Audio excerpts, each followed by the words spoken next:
Hi everyone, my name is Li Xiang, and this is my partner Jun Chen. And thank you so much for joining our today at TWU talk. And we are going to talk about something that all of us experience sometime every single day, which is decision making when the pressure is on. Now pressures show up in so many ways: a tight deadline, a high-stake leadership role, a potential quiz, or a moment when you are the one everyone is looking to for the answer.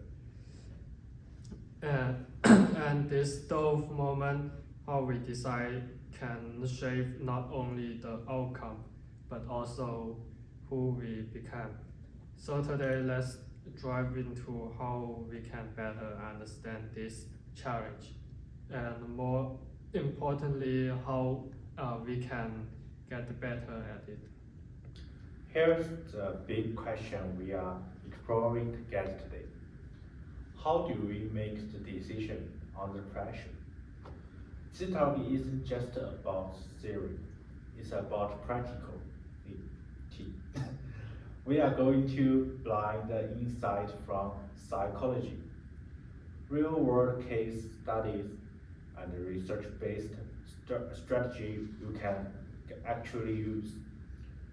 You don't need to be in quiz mode to benefit.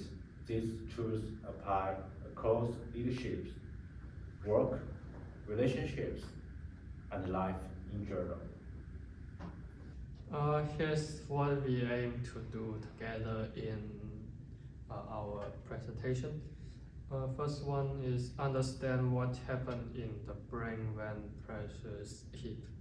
And the second one, look at what the research tells us, from neutral science to leadership study. And the final one is give you a clear strategies or tips to use the next time you're facing a high pressure decision.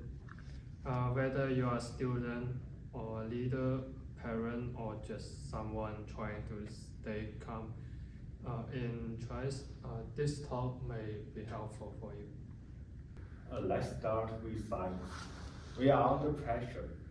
Our brain chemistry literally changes. Cortisol and adrenaline are released.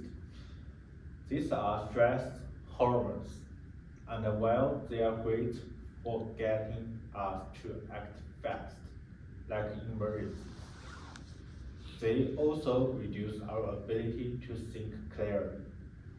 A stress lowers our force, which may sound helpful, but it also reduces creativity, weakens memory, and amplifies emotional response.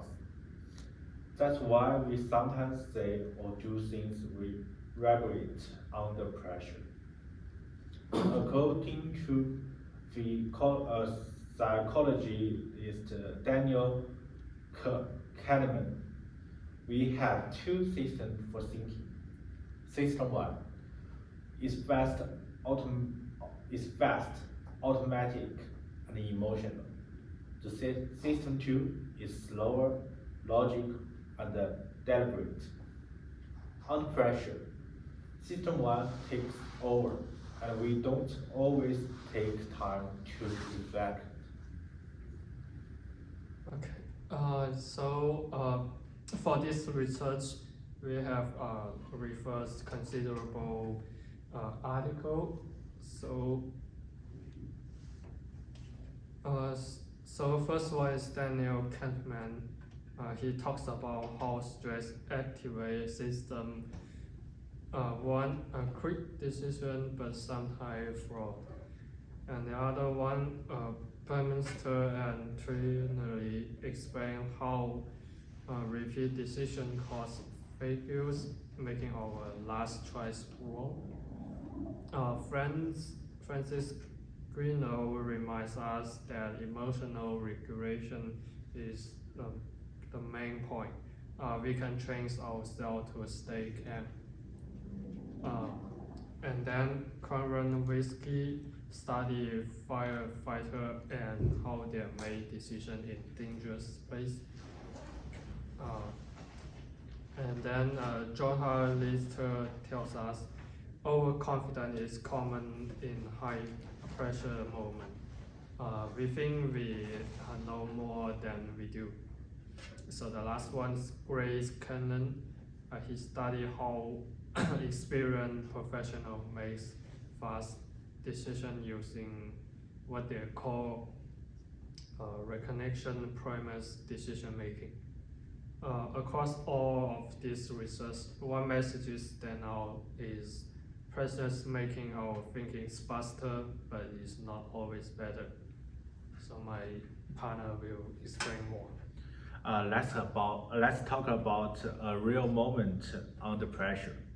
In 2009, Captain Sully Sullenberger had to land a passenger plane in the Hudson River after both engines failed shortly after takeoff. His decision was quick, calm, and successful. No life were lost. How did he do it? Training, experience, and emotional regulation. Gary Kelvin's research helped us understand this. He called it recognition prime decision making. Sully didn't have time to deliberate, but because he had practiced, refused scenarios, and stayed emotionally grounded, his response was effective. That's a powerful lesson. We don't rise to the auction. We fall to our level of preparation. Okay, so how can you prepare this for the pressures? We can give you 5 tips around in research and real life experience. And the first one is plan ahead for stress situation. It means we need to think through high risk situation before they happen. Rehearing possible decision making you more prepared. And the second step is limit your choices. Too many options can slow you down. In precious moment, narrow it down to 2 or 3 choices will be better. And then practice mindful and breathing. Take even 10 seconds to breathe can rest your nervous system and reducing panic. Fourth, using STEAM input. Get perspective from others.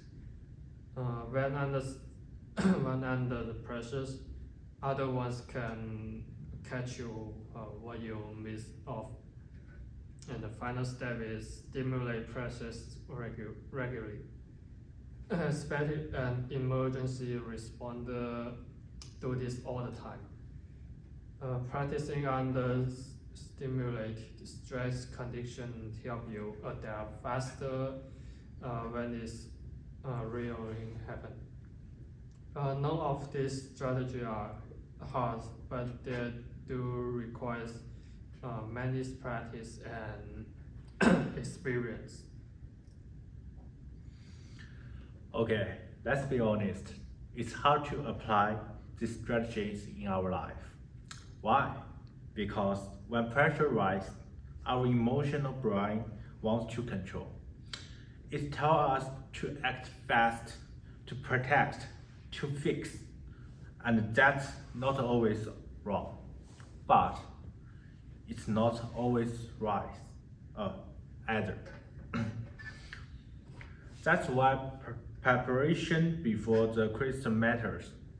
We can't always trust our instinct, but we can train them. Repetition creates reliability. Okay, it's my part. So let me bring into this close and I will do the conclusion. Making good decision under pressure isn't about being a Superman. It's about being self-awareness and something like that. It's about knowing what pressures affect us and planning for it. So you need to remember your brain react differently under stress, and experience and training may all different easier. A strategy like planning, limit choice, mindfulness, and collaboration can change our outcome. And above all, a great decision under pressure do not come from chance, they come from design. Train your brain before the moment arrives, and when that moment comes, you will be well prepared. Thank you for listening our the TWX talk. Thank you.